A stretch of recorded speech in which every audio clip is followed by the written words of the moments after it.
In today's do's and don'ts video, we're going to be taking a look at some common mistakes when lifting in badminton. Although we want to lift high and deep like this sometimes, to give ourselves time to get back to base and recover, we don't want to do this all the time for no reason, because it gives someone good and a chance to attack us and put us under lots of pressure, and potentially, like Daryl's doing here, hit a winner that's really difficult to return. What we want to be doing is taking the shuttle early and trying to flick off flat, get the shuttle behind them, put them under a little bit of pressure. Because if we can take it early, this allows us to play a little bit flatter, maybe get the shuttle behind them, put them under a little bit of pressure, and get ourselves into the rally. And if we can get in really early, like we're doing here, and get that shuttle behind them and make them turn, this is going to allow us to gain the initiative in the rally and get the attack, and hopefully from here be able to dominate every single rally we play. Our next common mistake, and we see this a fair amount for singles, is lifting cross court and flat under pressure. What this does, like you can see here, is it opens up the court.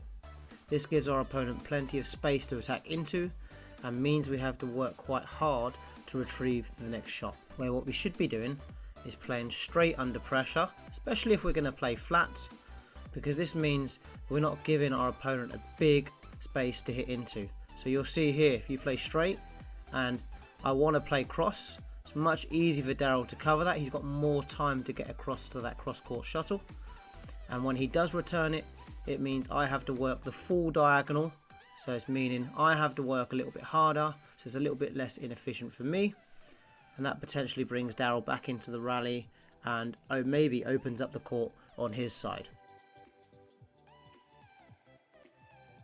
The next common mistake we see is players that have a really big swing for every single lift. So like Daryl's doing here, a really big backswing.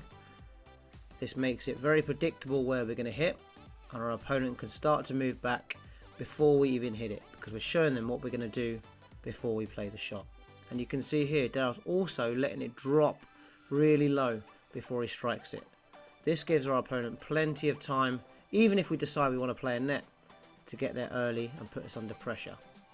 What we should be doing is taking it early, maybe making it look like a net shot, so we have a little bit more disguise, it's a little bit less obvious what we're going to hit, and harder for our opponent to predict.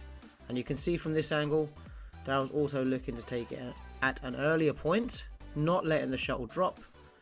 This way it gives him better angles when hitting to the back, and mean he can hit with more disguise. So our next mistake, this one's a little bit harder to see, but if you watch me on the far side, if you look from this angle, I'm already started to move back. My body weight's going back. Daryl hasn't seen that, and he's just lifting to me anyway. And this allows me to get in a great position, and you can see here Daryl's in a great position to hit a full smash and put me under lots of pressure. And again, from this angle it's a little bit easy to see, and you can see the gap that he's leaving at the front. And if our opponent can see that gap, it's a great one to try and exploit and put them under pressure. Where if you're just lifting away every time, our opponent's easily there and able to attack us. So you can see what I should be doing as the lifter is having that opponent awareness and spot that he's running back. Because if I can play that net to him when he's running back, you can see here, he's running back, and play that net and spot that last second, I can potentially force a mistake or a weak return that I can then capitalize on. And again, you see from this angle, he's moved back, and then I can look to take the next one early. If you'd like to learn how to lift under pressure, then check out this video here, and please don't write in the comments below about how amazing Daryl is, because his head's already big enough. Look at him.